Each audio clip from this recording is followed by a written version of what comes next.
I certainly want to give great respect and honor to our host pastor. This is her baby, and the enemy wanted her to abort the baby. But I'm so glad that, well, anybody know Reverend Troutman, y'all know who she is. Reverend Denise Michelle. Wooten-troutman.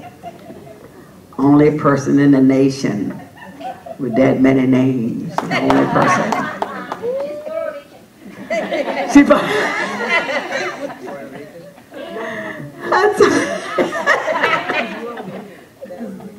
huh? Because we have many last names. You've been fooling us all these years. And I'm just so grateful to God for the opportunity to be here and this beautiful quorum of preachers. Reverend Miller, who I have had the opportunity to work her nerves, and the two Reverend Ryans. I thank God for them. I met them a few years ago, and I certainly appreciate Reverend Foxworth.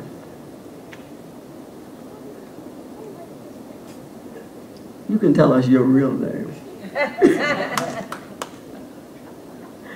Is she hiding from the police? We thank God for Reverend Foxworth being here with us, and to my makeup artist,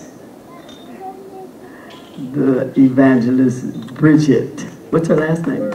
Word. Now you know she got to stay in the Word. She praise God for her, and for my son, whom I share with Reverend Troutman, Elder Terry Wells. He is here. Thank God for him. He was real sick last night, but he pressed his way here today. I thank God for all of you that are here, and for our cameraman, Swab, cameraman.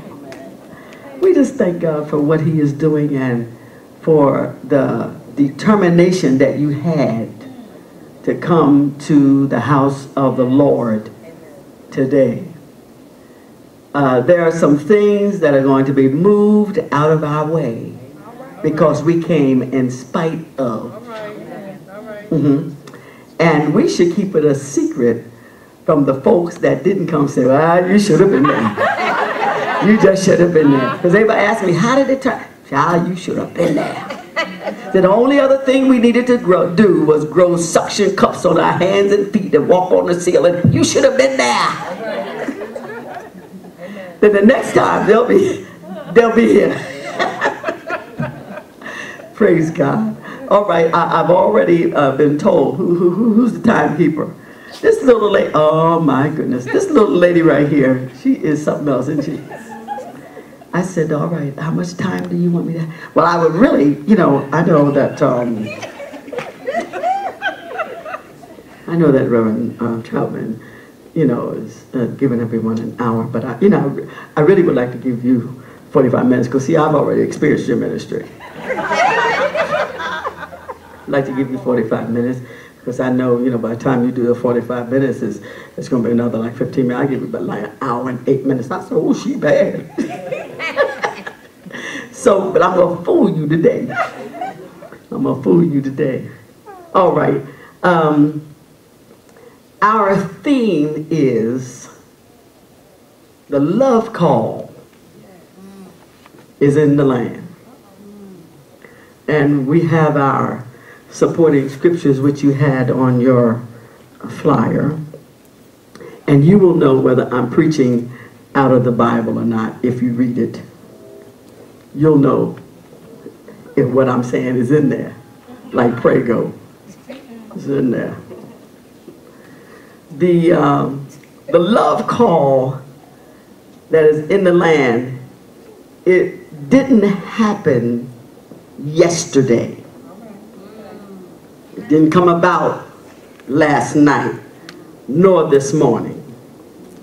The love call was sounded when Jesus said in chapter 3, verse 14, in St. John chapter 3, verse 14, for God.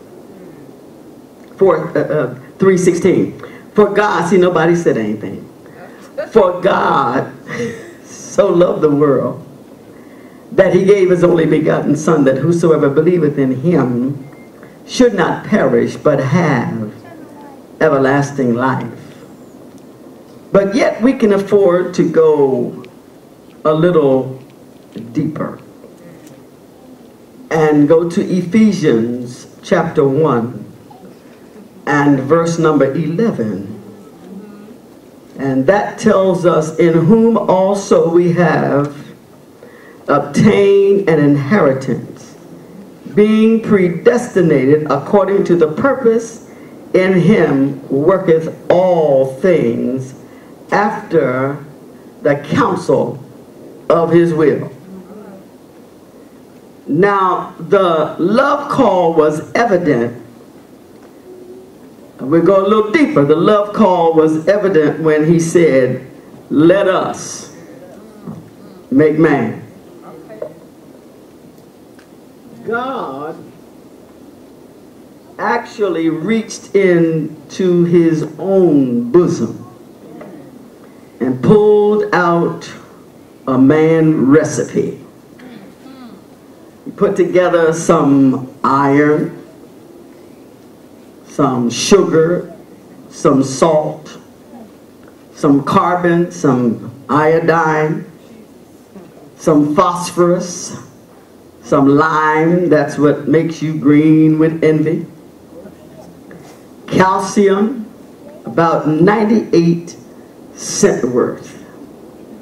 And he picked up some dust and sculptured 263 bones, 600 muscles, 970 miles of blood vessel, 400 cups he put on your tongue for taste, 20,000 hairs he put in your ears so you can hear people talk about you, 40 pounds of jaw pressure. This is the one I really like. 10 million nerves and branches. So now when someone is on your last nerve,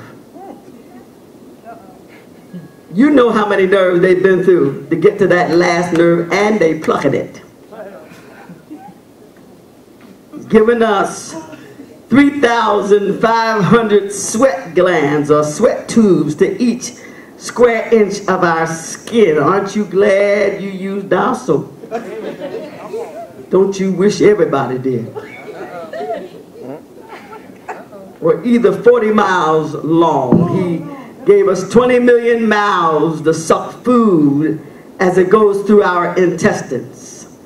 600,000 air cells to the lungs that inhale 2,400 gallons of air daily. And the telephone system that relates to the brain instantly any known sound, taste, sight, touch, or smell. The heart beats 4,200 times an hour and pumps 12 tons of blood daily.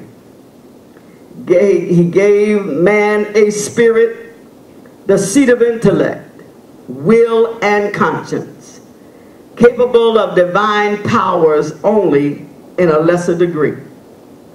Put in a soul, the seat of emotions, passions, desires, and appetites, and all feelings. And when man had nerve enough to betray him in Eden's garden and succumb to the notion of Lucifer, he had to send another kind of man, and he caused a kenosis to take place. He emptied himself. God can do, he's the only one that can do whatever he wants to do when he wants to do it. He's the only one that is sovereign. And when he emptied himself, he was the second man, Adam. I'm talking about the love call that is in the Lamb. Now, can you imagine God going through all of this to put together a man so that man would give him glory and give him praise? But man acted such a fool that there was no conversation from heaven to earth for 400 years. And after that, God decided to send a telegram to Isaiah. And Isaiah wrote it down and said, unto us a child is born, and unto us a son is given, and the government shall be upon his shoulder, and his name shall be called Wonderful. His name shall be called Counselor. His name shall be called the Everlasting Father, and his name shall be called the Prince of Peace. Now, in spite of the fact that the love call is not only in the land, but the love call came from the Word and became flesh. And the love call was in the womb of Mary. And when the angel spoke to Mary and told her, put down the baby book, the baby has already come with a name. And now we realize that after Jesus had come upon the earth, the folks still didn't recognize that the love was already here in the land. And they were acting a fool and doing everything that they wanted to do. You know that people, even though God has extended his mercy to us, people are still not recognizing the fact that God is God. Okay. And that he can do whatever he wants to do. That he can open doors for you that no man can close. And that he can close doors that no man can open. And I'm telling you, God has extended his love to the point that the Bible said, greater love hath no man than this, that a man lay down his life for his friend. And we weren't even a friend of God. We were still wallowing in our sins. I mean, when we were in our mother's womb, before our navel cord was cut, we didn't even acknowledge God. And when we were born, David said we were born in sin and shapen or fashioned in iniquity. He said, in sin my mother conceived me. Now look at Jesus. He came and he hung on the cross for you and I. He broke down the middle wall partition. And he said, whosoever will, let him come and drink of the water of life freely. And since he opened the door, man has still acted a fool. Even though Jesus hung there on the cross, shed his blood for you and I, that we might have a right to the tree of life. Man has still ignored the love call. He has still done his own thing. But I stopped by here today to tell you, I know that it is your thing. But you can't do what you want to do with it. We have been bought with a price. And when Jesus hung on the cross, and even though mankind had accused him and acted a fool, and even though he spent his time healing the sick and raising the dead, but they still didn't want to recognize him that he had the power of deliverance, and that he could bring mankind out of sin. When he told them that no man takes my life, he said, I alone have the power to lay my life down, and I have the power to pick it up again.